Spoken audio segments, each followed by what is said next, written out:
sedikit apa amalan yang kita miliki.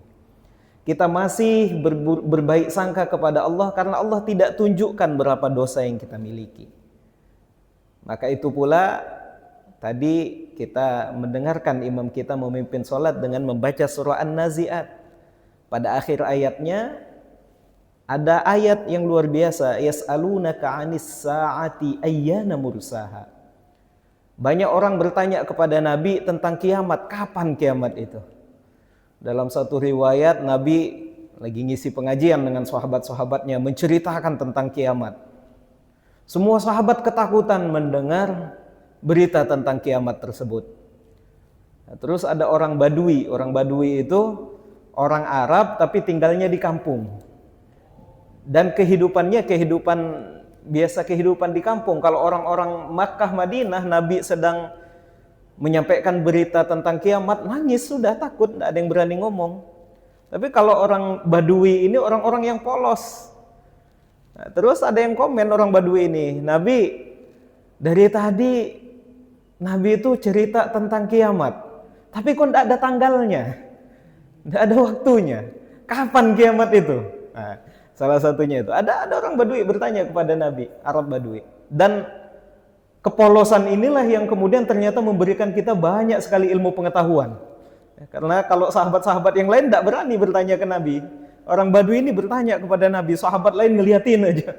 Ini ada orang kok nanyanya aneh. Nabi tidak bisa jawab. Yas'alunaka 'anis sa'ati ayyana mursaha fima anta. Kata Al-Quran, Nabi tidak bisa menceritakan kapan waktunya datang, tapi Nabi bisa memberikan tanda-tandanya. Tapi apa dalam hadis itu? Kata Nabi, kita bukan mengetahui kapan kiamat itu datang, tapi apa yang sudah kita siapkan untuk menghadapi kiamat itu. Kata orang Badui tadi, saya tidak nyiapkan apa-apa kecuali saya cinta kepadamu, wahai Rasulullah. Maka kata Nabi, anta ma'aman ahbabta.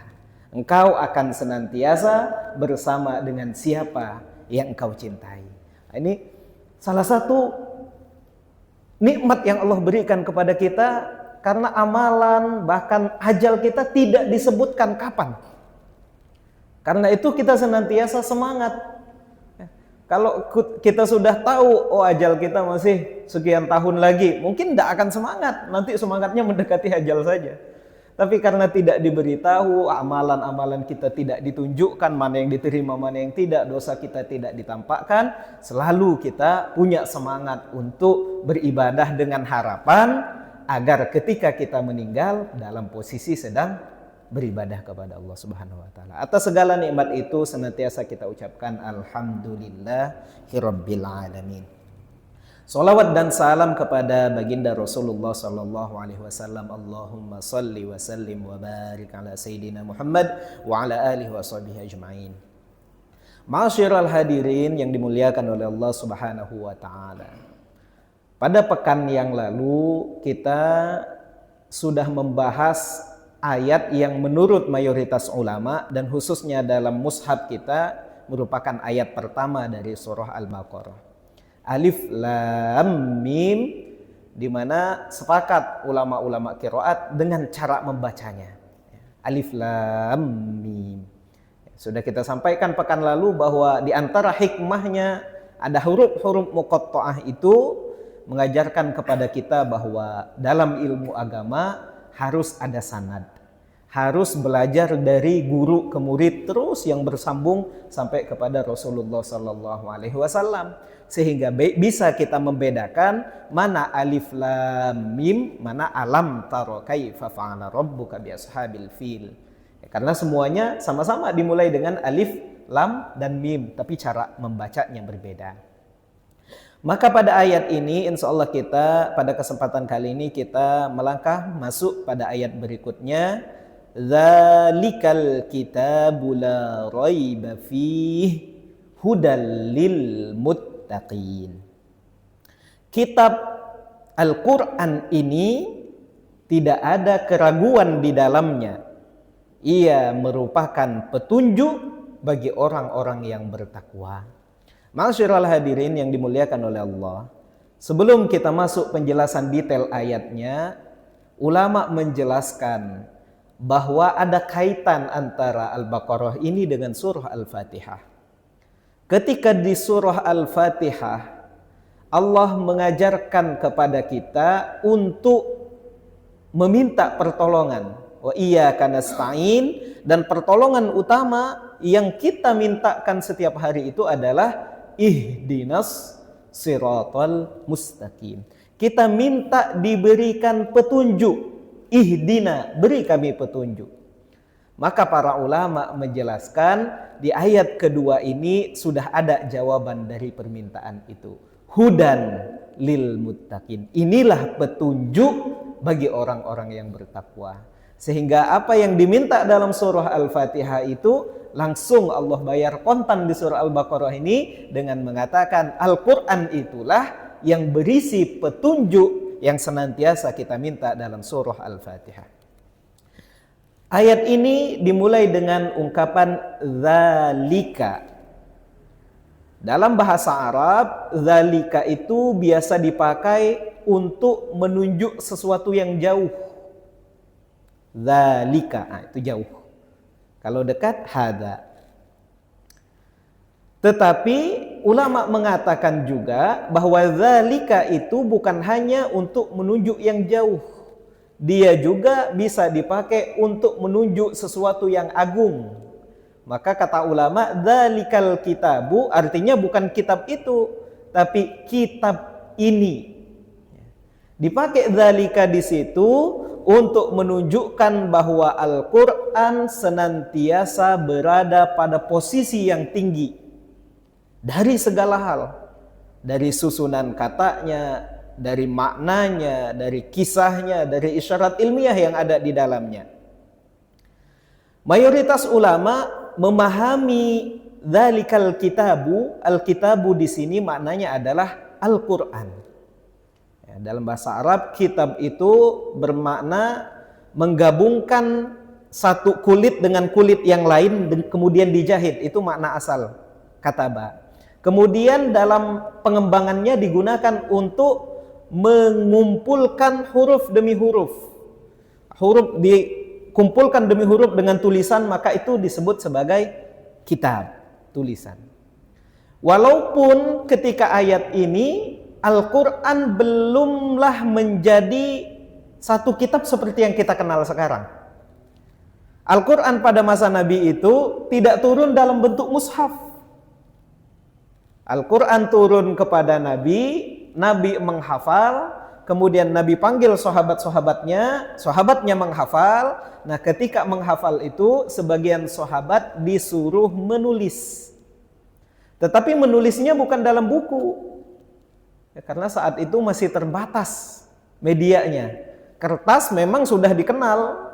Ya, 500 tahun sebelum Masehi sudah dikenal kertas. Namanya kertas papirus. Itu kertas-kertas kuning yang dari Mesir, ya, dari rumput, namanya rumput papirus, sudah dikenal, tapi yang memiliki kertas itu sangat terbatas. Ya. Maka media yang dipakai apa? Biasanya ada kulit-kulit pohon yang sudah kering, nah, kulitnya itu diambil, itu bisa dijadikan untuk alat menulis. Atau pelepah kurma, pelepah kurma dikeringkan, dipipihkan jadi alat menulis.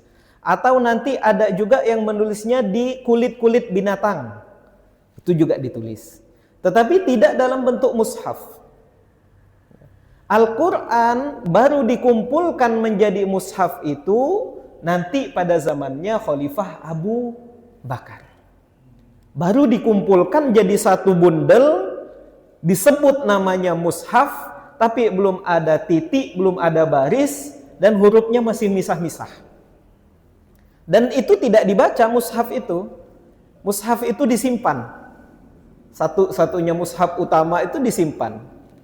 Baru nanti pada masanya Khalifah Utsman ibn Affan, banyak perbedaan bacaan di tengah komunitas muslim, maka mushaf yang disimpan pada masa Abu Bakar itu disalin ulang dan dikirimkan ke berbagai negeri. Tapi tetap belum ada titik, belum ada baris. Jangankan tanda tajwid, itu mah belakangan. Titik dan baris saja belum ada.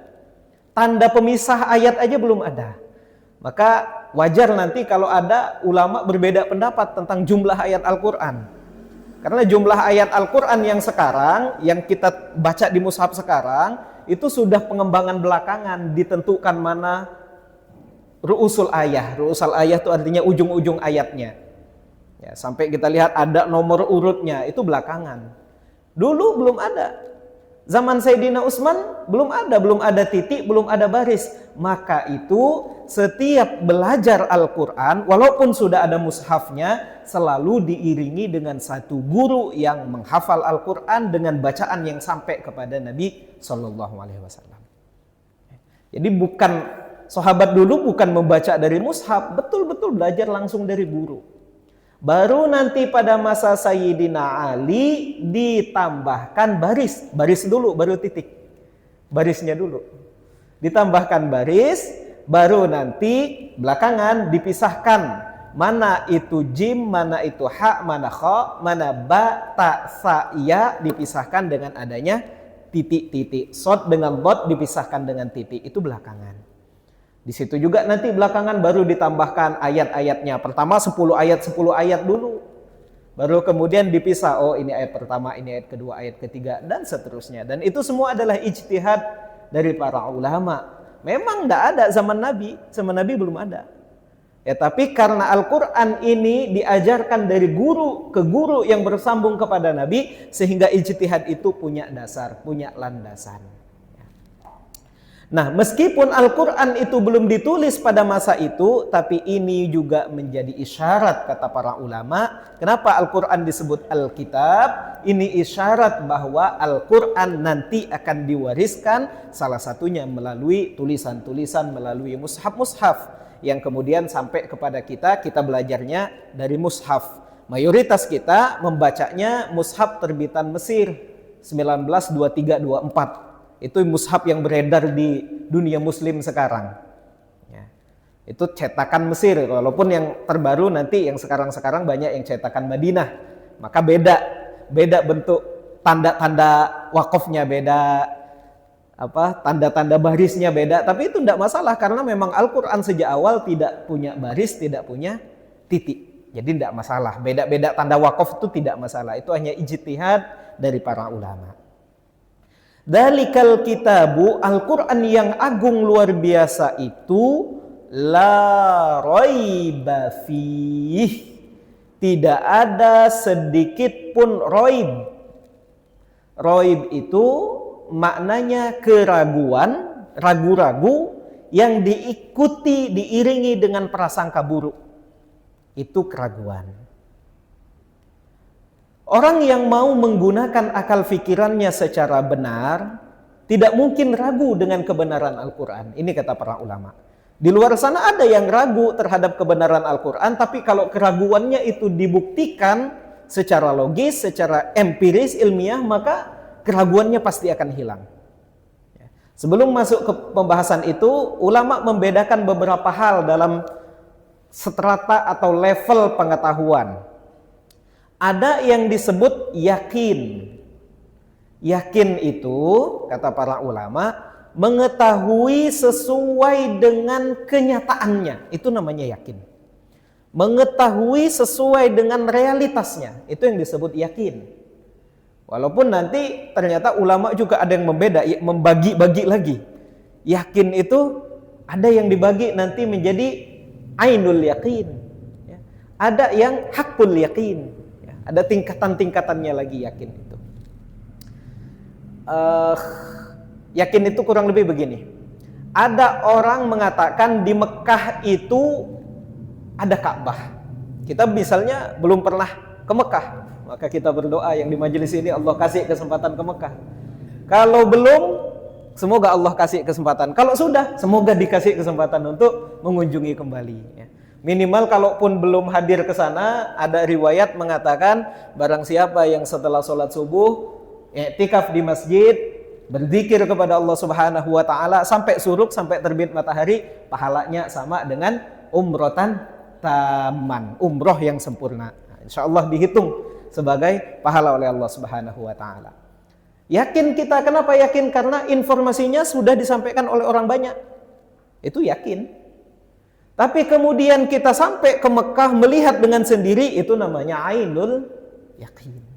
Kemudian setelah melihat, kemudian berkeliling kita tawaf, Allah kemudian kasih kesempatan kita untuk mendekat ke Hijri Ismail misalnya, kemudian ke Rukun Yamani, dari Rukun Yamani Allah kasih kesempatan untuk mencium Hajar Aswad, merasakan, itu namanya haqqul yakin. Tapi semuanya pada tahap yang sama, keyakinan. Keyakinan itu mengetahui sesuai dengan realitasnya, sesuai dengan kenyataannya. Ada juga orang yang mengetahui sesuai dengan realitasnya, tapi dia hanya ikut-ikutan saja. Itu nanti yang disebut sebagai taklid. Tidak kita masukkan dalam pembahasan yang ini. Ya, pembahasannya di fikih nanti. Di bawah yakin ada yang namanya zon. Zon itu menduga, tapi dugaan yang sangat kuat. Menduga dengan dugaan yang sangat kuat. Kita melihat di atas itu ada mendung. Belum yakin kita akan hujan, tapi sudah sangat kuat dugaan kita bahwa akan turun hujan. Itu namanya zon. Kita melihat di dalam tempat pemandian misalnya, dari situ ada keluar anjing. Kemudian mulutnya basah, menetes air.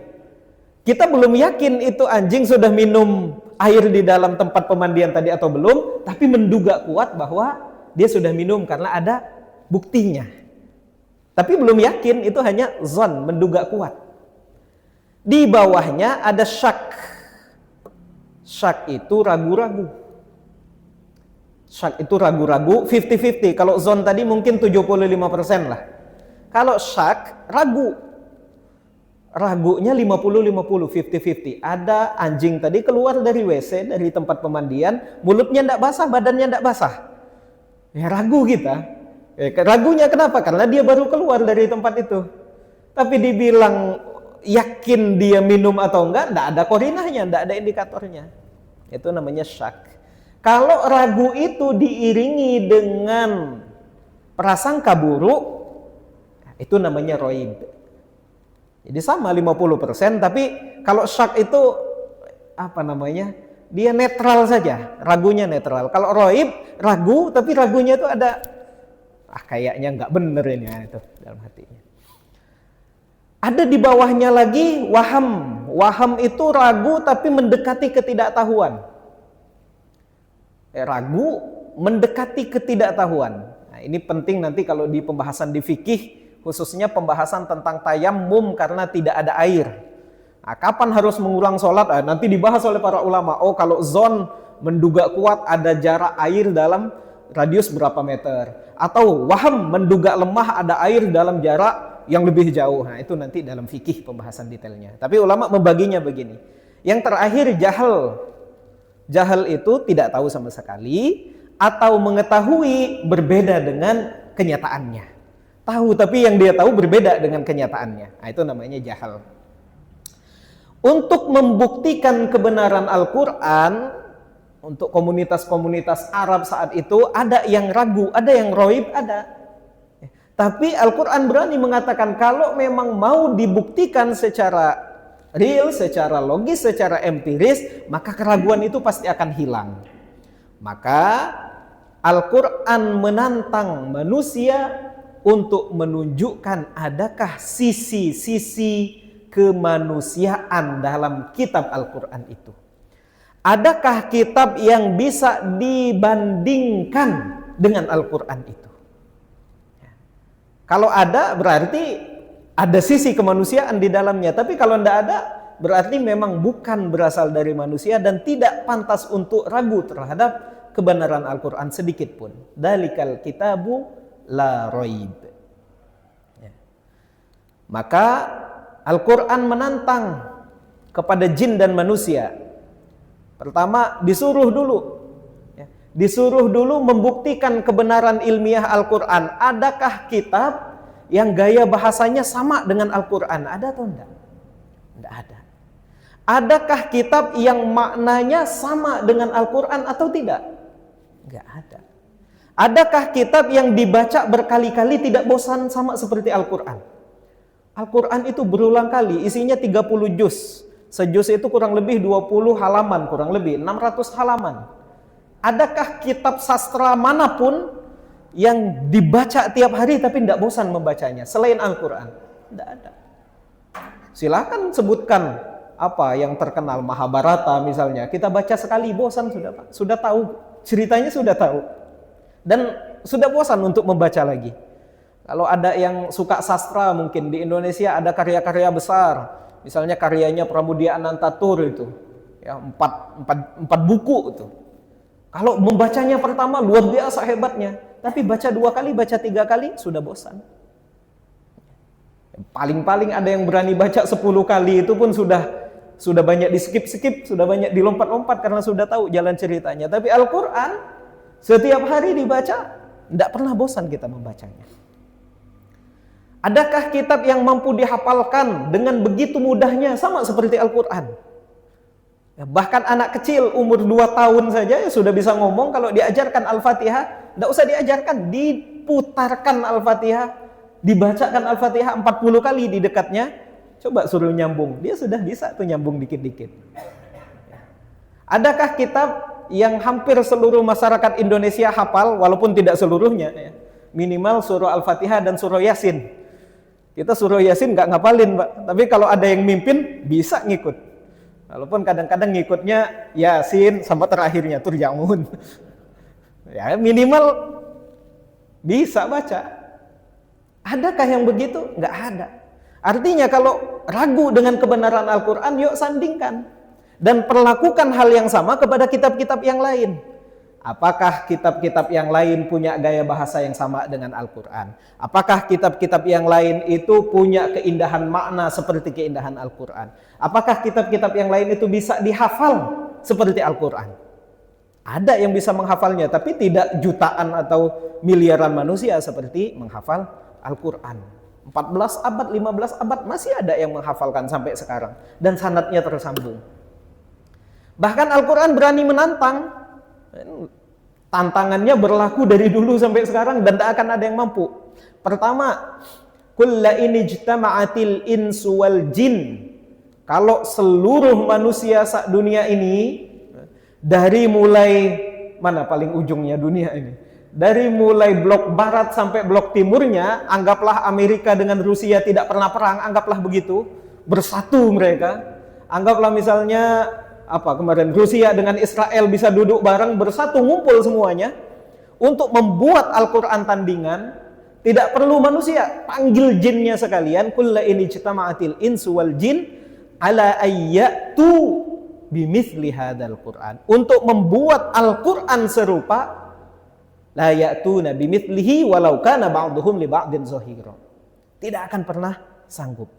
Jadi Al-Quran sudah ditantang membuktikan kesalahan Al-Quran, tidak bisa. Sekarang begini deh, kalau memang masih ragu, coba kumpulkan seluruh manusia, dari mulai Nabi Adam sampai nanti yang terakhir, kumpulkan semua, suruh buat Al-Quran serupa. Nggak ada yang bisa. Bahkan dikurangi tantangannya, am yaqulu naftarah, apakah mereka mengatakan Al-Quran itu dibuat-buat oleh Nabi Muhammad? Qul iniftaraituhu Qul fa'tu bi asri suwarim mithlihi muftarayat. Kalau memang mengira Al-Quran dibuat oleh Nabi Muhammad, buat 10 surat saja. Dikurangi. Dari 114 surat Al-Quran utuh, dikurangi 10 surat saja. Di korting diskon besar-besaran tuh. Berapa persen tuh? 90% lebih. Dari 114 disuruh buat 10 surah saja. Dan tidak akan bisa. Bahkan dikurang lagi. Am yaqulu naftarah, apakah mereka katakan Al-Quran itu dibuat oleh Nabi Muhammad? Kalau memang mereka mengira begitu, kul fa'tu bisuratin mithlihi, buat satu surat, satu saja, seperti suratnya Al-Quran itu, satu surat saja. Itu diskon dari 114 ke 1 itu berapa sudah?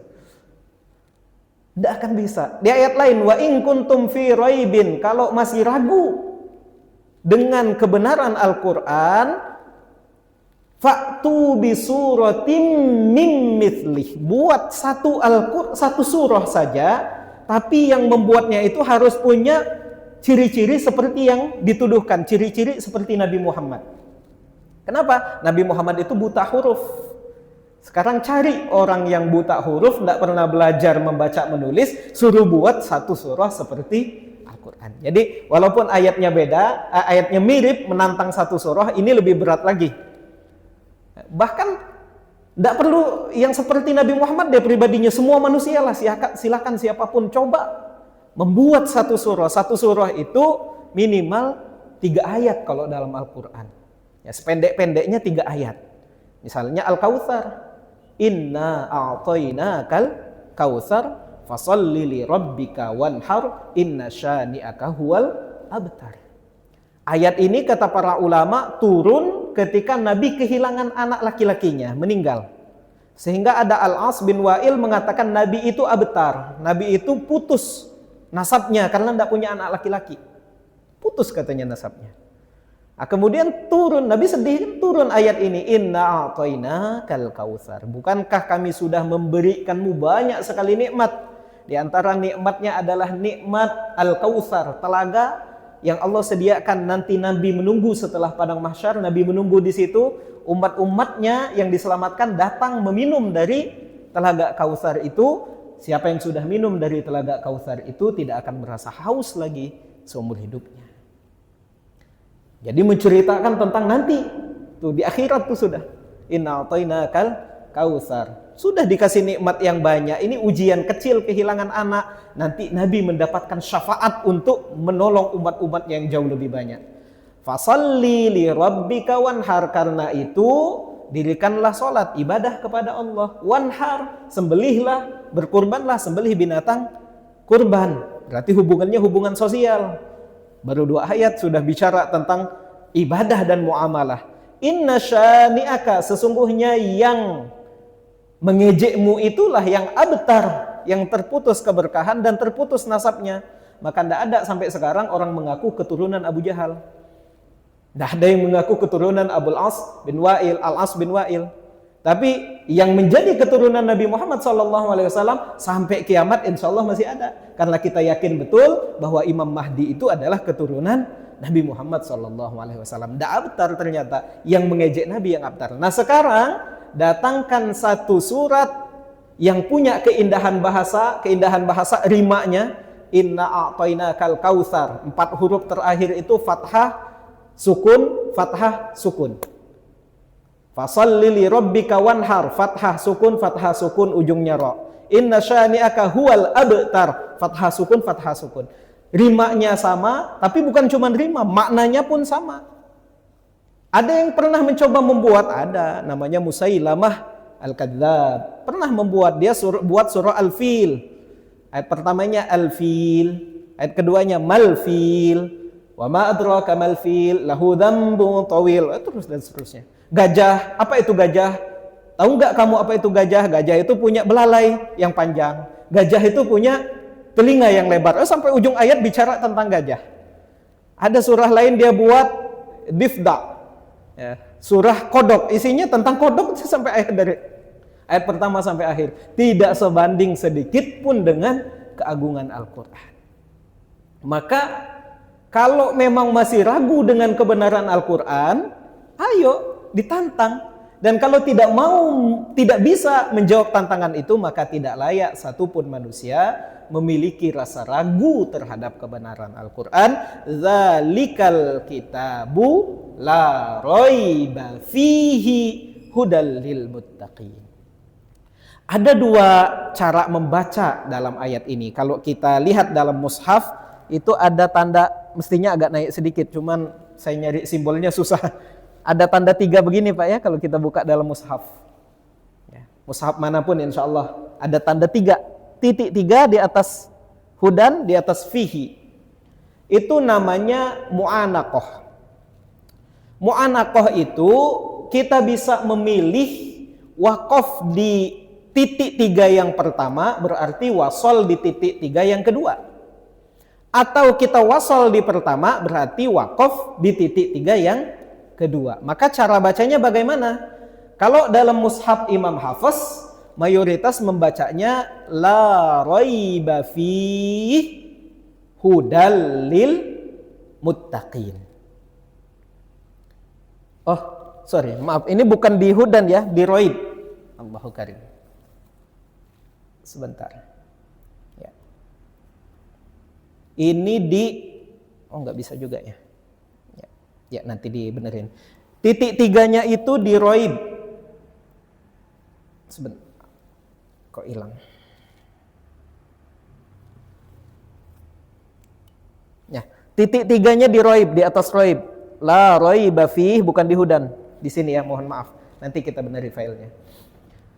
Ulama mayoritas ulama hafaz membacanya dzalikal kitabu la roiba fih hudal lil muttaqin. Artinya Al-Qur'an itu tidak ada keraguan sedikit pun di dalamnya, di dalam Al-Qur'an, hudan lil muttaqin. Dia menjadi petunjuk bagi orang-orang yang bertakwa. Ada juga ulama membacanya dzalikal kitabu la roib fihi hudal lil muttaqin. Ini juga boleh cara baca yang kedua nih. Dzalikal kitabu la roib, Al-Qur'an itu tidak ada sedikit pun keraguan. Wakafnya di situ. Fihi hudan, di dalamnya ada petunjuk bagi orang-orang yang bertakwa. Nah, bedanya begitu. Kalau kita baca dzalikal kitabul la raib, Al-Qur'an itu tidak ada keraguan, fihi hudan, di dalamnya ada petunjuk. Kalau kita baca dzalikal kitabul la raiba fih, tidak ada keraguan di dalamnya, di dalam Al-Qur'an, hudan lil muttaqin. Semua Al-Qur'an itu merupakan petunjuk bagi orang-orang yang bertakwa. Bedanya begitu. Mau baca yang manapun boleh. Ya, tapi mayoritas ulama kita mengatakan ini mu'anaqah indal mutaakhirin, muakhirin, jadi berhentinya itu di titik 3 yang kedua. Ya, bukan mutaqaddimin. Kalau mutaqaddimin titik 3 yang pertama. Dzalikal kitabul la raiba fih hudal lil muttaqin. Ya, jadi Al-Qur'an tuh begitu, Pak. Beda waqaf, beda makna. Makanya harus hati-hati membaca Al-Quran. Hudan maknanya petunjuk. Ya, sudah kita bahas ada ragam petunjuk. Ya, ada petunjuk melalui indera, ada petunjuk melalui akal, ada petunjuk melalui naluri, ada petunjuk melalui Al-Quran dan diutusnya Rasul-Rasul. Hudan lil muttaqin, Al-Quran ini menjadi petunjuk bagi orang-orang yang bertakwa. Orang-orang yang bertakwa itu yang mampu menjaga dirinya, menjaga hawa nafsunya sehingga tidak tergelincir kepada kemaksiatan. Mereka yang imtitsalu awamirillahi wajtinabu nawahihi, menjalankan ragam perintah dari Allah dan menjauhi larangannya. Sedikit perlu kami sampaikan, perlu kita bahas bahwa Al-Quran itu beda ketika menggunakan fi'il dan menggunakan isim fa'il. Ya. Fi'il itu contohnya aslama yuslimu, itu berserah diri. Ya. Orang yang berserah diri itu namanya aslama. Ya. Tetapi ketika dia sudah menjalankan rukun Islamnya, itu nanti berubah dia maknanya menjadi muslim. Jadi kalau muslim itu sudah mantap keislamannya. Begini, di depan itu ada anak kecil sedang bermain bola. Maka kita sebut mereka sedang bermain bola. Belum tentu mereka pemain bola. Belum tentu. Tapi mereka sedang bermain bola. Tapi kalau kita sebut misalnya Muhammad Salah, pemain Liverpool itu, maka kita sebut dia pemain bola. Mau dia sedang bermain, mau tidak bermain, dia tetap namanya pemain bola. Ini beda antara fi'il dengan fa'il. Ketika fa'il sudah mantap keimanannya, disebut alladzina amanu, itu berarti orang yang beriman, yang imannya bisa yazid wa yanqus, masih bisa naik, masih bisa turun. Ya, sama kayak pemain bola tadi. Anak-anak main kecil kalau dia main terus, latihan terus, lama-lama bisa menjadi pemain bola profesional. Ketika disebut alladzina amanu, ini orang yang menjalankan keimanannya tetapi mungkin belum sampai derajat mukmin. Kenapa? Kalau mukmin itu sudah idza dzukirallahu wajilat qulubuhum. Mendengar nama Allah gemetar hatinya. Bukan berarti kalau kita mendengar azan belum gemetar, bukan berarti tidak beriman. Berarti tahapnya belum sampai kepada mukmin yang sebenar-benarnya. Tapi alladzina amanu, orang yang beriman. Karena itu dalam Al-Quran kalau diseru ya ayyuhalladzina amanu, pasti diikuti dengan ajakan beramal soleh. Semua ayat Al-Quran yang isinya ya ayyuhalladzina amanu pasti diiringi dengan ajakan beramal soleh. Alladzina amanu wa amilus solihat. Ya ayyuhalladzina amanu kutiba alaikumus siyam. Siyam itu amal soleh. Ya ayyuhalladzina amanu idza nudiya lis-sholati min yaumil jum'ah fas'au ila dzikrillah. Itu amal soleh. Ya. Kemudian alladzina taqau, orang-orang yang bertakwa, level di atasnya lagi tuh. Ya.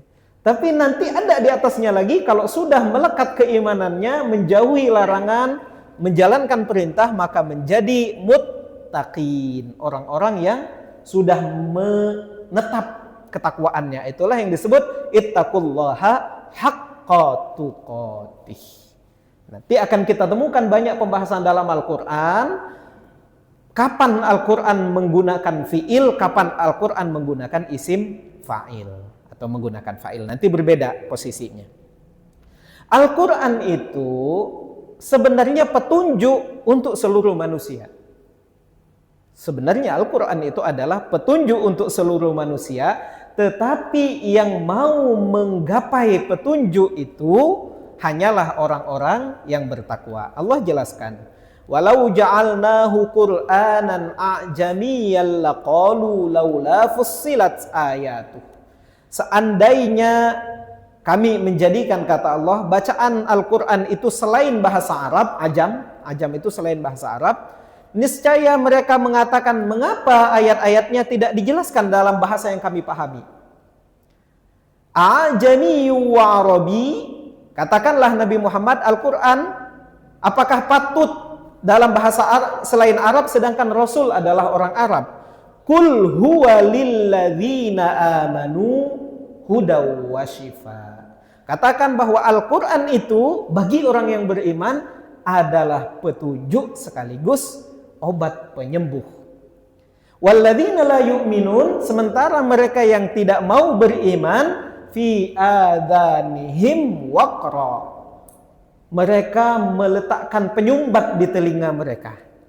Artinya Al-Quran bukannya tidak memberi petunjuk, Al-Quran memberi petunjuk kepada siapapun, tapi ada yang sengaja menutup telinganya, tidak mau mendengarkan bacaan Al-Quran. Wa huwa alaihim ama, dan mereka buta terhadap kebenaran Al-Quran itu. Ulaika yunaduna mim makanin ba'id, mereka itu seperti orang yang dipanggil dari tempat yang jauh. Itu perumpamaan Al-Quran. Jadi Al-Quran itu memanggil semua manusia. Cuman ada yang dekat, ada yang memilih menjauh. Kalau sudah menjauh, tidak dengar lagi panggilan yang diserukan oleh Al-Quran tersebut. Ini kurang lebih beberapa makna yang bisa kita gali dari ayat kedua dari surah Al-Baqarah, di mana dikatakan bahwa Al-Quran ini adalah petunjuk, tapi hanya orang bertakwa saja yang mau mengamalkan petunjuk tersebut. Dan orang bertakwa itu, siapa orang bertakwa nanti akan dijelaskan, bahkan dikasih kurikulumnya oleh Allah pada ayat-ayat berikutnya. Alladzina yu'minuna bil ghaib wa yuqimunas shalah wa mimma razaqnahum yunfikun walladzina yu'minuna bima unzila ilaika wa ma unzila min qablika wa bil akhirati hum yuqinun. Ada 5 kurang lebih kurikulum yang Allah berikan dalam surah Al-Baqarah ini, bagaimana caranya menjadi orang-orang yang bertakwa. Dan luar biasanya nanti kita akan bahas bahwa bahasa yang Allah gunakan ini seumpama dengan orang yang sedang menanam, petani. Jadi ada menanam bibitnya, kemudian menyiraminya dengan pupuk dan lain-lain, kalau itu dilakukan, maka akan menjadi petani yang sukses. Apa itu petani yang sukses? Ulaika ala hudam mir rabbihim wa ulaika humul muflihun. Muflih itu, petani itu bahasa Arabnya fallah. Ya, petani. Nah, petani yang sukses sampai panen itu adalah muflih. Petani yang bisa sukses, yang bisa sampai kepada tujuan, sampai panennya, itu nanti disebut sebagai muflihun. Itulah orang-orang yang bertakwa. Insya Allah kita detailkan pembahasannya pada kesempatan yang akan datang. Sudah pukul 6 saat ini, silakan kalau ada yang ingin didiskusikan, monggo. Bismillahirrahmanirrahim.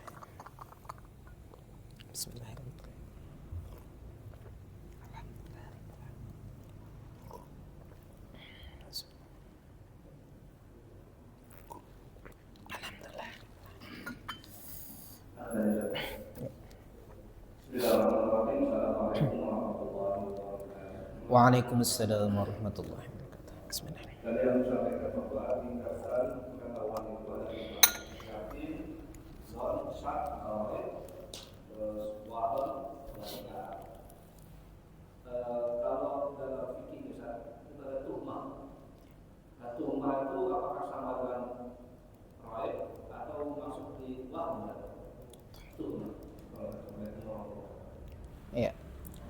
Sepengetahuan kami, tuhmah itu masuk di waham. Ya, karena kalau nanti diskusi dalam fikih itu hampir jarang menggunakan raib atau syak. Yang digunakan adalah zon atau waham atau tuhmah tadi. Jadi contohnya nanti dalam tayammum li faqdil ma, fuqdanul ma. Tayammum karena tidak menemukan air. Nah, nanti kalau dia menduga kuat ada air dalam jarak yang dekat, maka dia harus mencari air itu. Tapi kalau dia menduga lemah, waham tawahhama, itu kan tawahhama. Tawahhama wujudul ma, menduga kuat ada air tapi jaraknya jauh, nanti ada perbedaan ulama detail-detailnya. Ada yang mengatakan tidak perlu lagi dicari kalau waktunya sudah sangat mepet mendekati waktu sholat berikutnya. Silakan sholat dan tidak perlu mengulangi sholatnya ketika ada air dan seterusnya. Jadi dalam fikih lebih lebih kepada antara zon dengan waham diskusi yang digunakan, tapi mungkin nanti ya lebih tepatnya dibahas ketika pembahasan fikih atau ada ustadz yang mengkaji tentang fikih. Tetapi sepemahaman kami lebih kepada waham, tawahhama. Ya. Itu ustadz.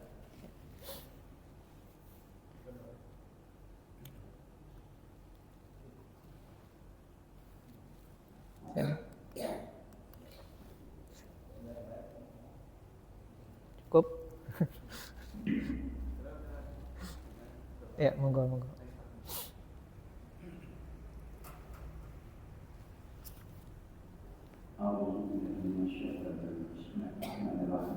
Assalamualaikum warahmatullahi wabarakatuh. Waalaikumsalam warahmatullahi wabarakatuh. Ustaz mengatakan bahwa bacaan dari kita melalui bagi sudah ilmu hati. Kita kalau diwasalkan misalnya dari kita melalui bagi sudah ilmu hati, itu boleh? Mayoritas ulama menjelaskan dan mencontohkan ketika membaca ayat ini harus wakaf di antara salah satu dari keduanya. Ya. Salah satu dari keduanya, silakan dipilih mau wakaf di mana. Ya, kalau bacaan Imam Hafiz rata-rata wakafnya dzalikal kitabul la raiba fihi hudal lil muttaqin. Tapi kalau dalam qiraat lain nanti banyak yang memilih membaca wakaf di dzalikal kitabul la raib. Kenapa? Karena haknya di situ ada yang mengidghamkan. Ada yang membaca dzalikal kitabul la raib fihi hudal lil muttaqin. Nah, maka kalau bacaan kita kan bacanya Hafiz. Biasanya wakafnya di dzalikal kitabul la raiba fihi hudal lil muttaqin, dan itu yang dicontohkan. Ya, mayoritas ulama bacanya memilih wakaf di antara salah satu dari keduanya. Ya, jangan diwasolkan. Ya, gitu. Boleh diwasalkan. Sebaiknya tidak diwasolkan. Kebanyakan itu bacanya diwasalkan. Ya, Maka salah satu hikmahnya kita berdiskusi ya sampai kita sampaikan di sini ya. Artinya yang belum mendengarkan berarti ada yang terlewat dalam pembelajaran tajwidnya. Ya, itu yang kecil-kecil dulu diajari kita. Ada yang disebut waqaf mu'anaqah. Ini waqaf mu'anaqah contohnya. Ada beberapa waqaf mu'anaqah dalam Al-Qur'an, tapi contohnya yang ini. Ya. Kalau di Quran dulu itu Quran Bahriyah, Quran yang bukan Quran pojok, biasanya ada penjelasan di pinggirnya. Ini mu'anaqah tapi mu'anaqahnya di awal atau di akhir. Nah, kalau Quran sekarang sudah jarang, tapi tanda wakafnya ini tetap ada. Bahkan kita buka di Al-Quran di ponsel sekalipun tetap insya Allah tetap ada 3 tanda wakafnya itu. Tanda wakaf titik 3 tersebut. Itu maknanya wakaflah di salah satu dari keduanya. Kenapa? Karena ya ada perbedaan makna yang dihasilkan. Yang tadi kami sampaikan, dalikal kitabul la raiba fih.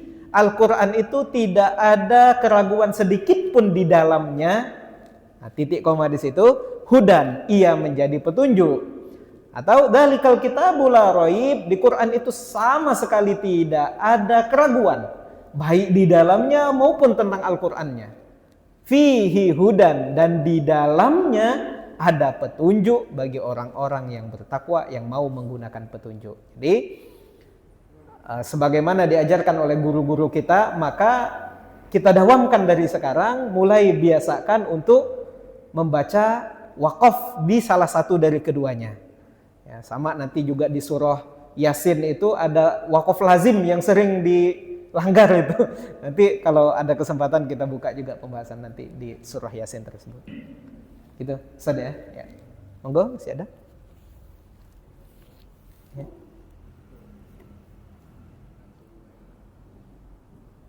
Assalamualaikum warahmatullahi wabarakatuh. Waalaikumsalam warahmatullahi wabarakatuh.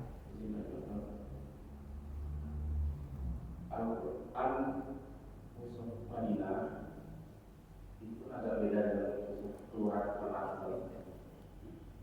Nah itu kita sebaiknya itu belajar yang Madinah pernah. Ya. Waalaikumsalam warahmatullahi wabarakatuh. Pertama tentang Mushaf Madinah. Al-Quran Mushaf Madinah atau biasa dikenal dengan Mushaf Utsmani. Ya. Mushaf Utsmani ini tulisannya atau tanda bacanya sedikit berbeda dengan Mushaf yang kita kenal. Kenapa? Karena Mushaf Utsmani itu berupaya merangkum qiraat-qiraat yang berbeda. Maka Maliki Yaumiddin misalnya di Mushaf Utsmani itu tidak ada alifnya. Di mim, setelah mim itu tidak ada alifnya. Kalau kita buka Mushaf Madinah itu tulisannya Maliki Yaumiddin. Ya, tapi di bawah malinya itu ada alif yang tanda fathah yang berdiri itu yang panjang. Kenapa? Karena dua qiraat itu membacanya panjang, Maliki Yaumiddin, sementara qiraat yang lain membaca Maliki Yaumiddin. Beda dengan Mushaf Indonesia. Saya belum ngecek Mushaf Kemenak yang terbaru ya.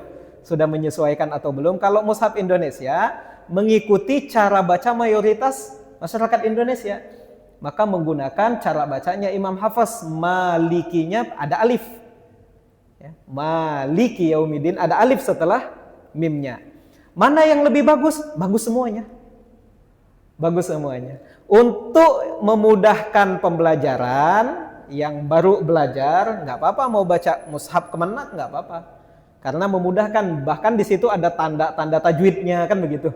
Ada tanda cara bacanya, untuk memudahkan silahkan. Tapi untuk yang sedang belajar, untuk pembelajar lebih baik, bukan lebih baik, sangat baik jika mulai juga membaca Mushaf Madinah. Kenapa? Karena ada banyak sekali ilmu yang rahasia yang tersimpan di balik penulisan mushaf dengan metode Rasm Utsmani tersebut. Ada banyak sekali, walau termasuk nanti tanda-tanda wakafnya. Tanda wakafnya itu agak berbeda antara tanda wakaf di Kemenak dengan di Mushaf Utsmani. Nah, wakaf itu berkaitan dengan ada ilmu namanya ilmu fasohah. Ilmu fasahah itu ilmu tentang di mana waqaf, di mana ibtida, di mana berhenti, di mana mulai membaca. Ilmu itu berkaitan dengan tafsir. Ya tadi, beda berhenti saja, beda makna tafsirnya. Ya, itu namanya ilmu fasahah. Kita beda waqaf, beda makna. Nah, dan di Mushaf Madinah itu nanti luar biasa makna tafsirnya kalau kita mengikuti cara baca dalam Mushaf Madinah tersebut. Kembali ke pertanyaan, mana yang lebih baik untuk untuk santri-santri atau untuk pembelajar, maka kami anjurkan untuk membaca Mushaf Utsmani. Untuk yang belajar, yang ada mahasiswa belajar tafsir, mulai belajar Mushaf Utsmani sekaligus mempermudah ketika akan belajar qiraat. Tapi untuk masyarakat umum yang sulit membaca Mushaf Utsmani, silakan baca Mushaf Kemenak, karena itu juga ijtihad dari ulama-ulama Indonesia yang sudah disesuaikan dengan cara bacanya Imam Hafiz. Ya, maka imalahnya cuma 1, saktahnya ada 4. Nah, itu sudah disesuaikan, kan sudah ada tanda-tandanya semua. Ini imalah, ini ismam tula tak manna, itu sudah ada tanda-tandanya semua. Tanda tajwidnya juga sudah disediakan, termasuk tanda wakafnya sudah ada dalam Mushaf Kemenak, itu untuk mempermudah kita. Maka ya silahkan dipilih. Ya, tidak ada yang salah, benar dua-duanya. Ya, tidak ada yang salah. Yang Kemenak benar, yang Utsmani juga benar, tergantung kebutuhannya masing-masing. Ya, kalau mau belajar sambil belajar tafsir, belajar lebih dalam lagi, silakan baca Mushaf Utsmani. Kalau untuk kebutuhan singkat, untuk membaca dan memahami singkat, silakan baca Kemenak dan tafsir Kemenaknya. Dan sekarang kan lagi direvisi lagi tafsir Kemenaknya, mudah-mudahan segera terbit bentuk tafsir yang revisi terbaru insyaallah. Itu saja. Yang lebih. Masih ada? Cukup? Sudah? Ya, alhamdulillah, kita akhiri dengan doa. A'udzubillahi minasyaitonirrajim. Bismillahirrahmanirrahim. Alhamdulillahirabbil alamin. Allahumma shalli wa sallim ala sayyidina Muhammad. Allahumma dzakkirna mimma nasina wa 'allimna ma yanfa'una wa zidna 'ilma wa sallallahu ala sayyidina Muhammad walhamdulillahirabbil alamin. Wallahul muwaffiq ila aqwamit thariq. Wassalamu alaikum warahmatullahi wabarakatuh.